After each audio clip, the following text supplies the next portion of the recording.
All right, guys, we're picking up on the last paragraph on page 816. In the next land we found were cyclopes, or the plural of cyclops, giants, louts without a law to bless them, in ignorance leaving the fruitage of the earth in mystery to the immortal gods. They neither plow nor sow by hand nor till the ground, though grain, wild wheat, and barley grows untended, and wine grapes in clusters ripen in heaven's rain. Cyclopes have no muster and no meeting, no consultation or old tribal ways, but each one dwells in his own mountain cave, dealing out rough justice to wife and child, indifferent to what the others do. Just offshore from the land of the Cyclopes is a deserted island with a fine natural harbor. Odysseus and his men spend 2 comfortable nights there. On the second day, overcome by curiosity, Odysseus sails with one ship and a crew to the mainland. He wants to just see what sort of creatures these Cyclopes are. As we rowed on and nearer to the mainland, at one end of the bay, we saw a cavern yawning above the water, screened with laurel, and many rams and goats about the place. Inside, a sheepfold made from slabs of stone, earth fast between tall trunks of pine and rugged, towering oaks. A prodigious man slept in this cave alone, and took his flocks to graze a field, remote from all companions, knowing none but savage ways. A brute so huge he seemed no man at all of those who eat good wheaten bread, but he seemed rather a shaggy mountain reared in solitude.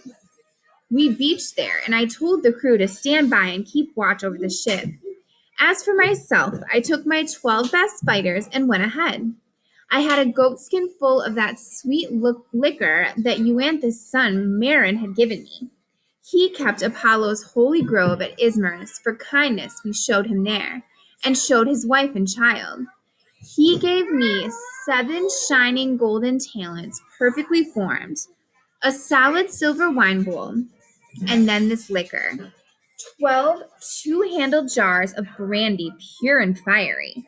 Not a slave in Marin's household knew this drink. Only he, his wife, and the storeroom mistress knew.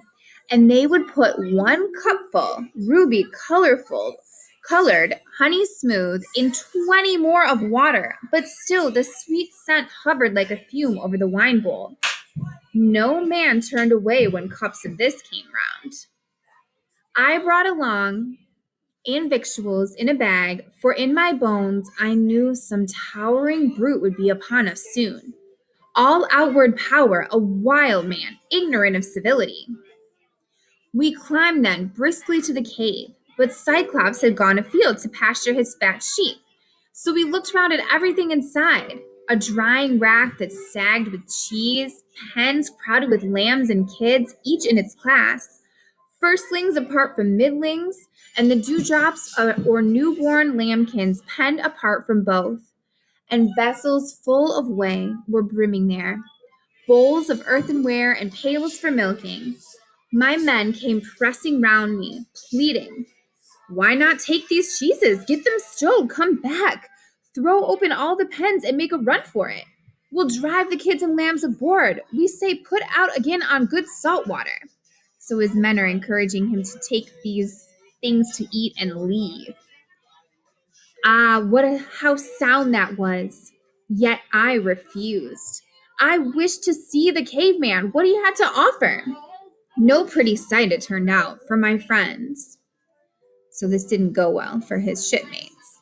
We lit a fire, burnt an offering, and took some cheese to eat, then sat in silence around the embers waiting. When he came, he had a load of dry boughs on his shoulder to stoke his fire at supper time.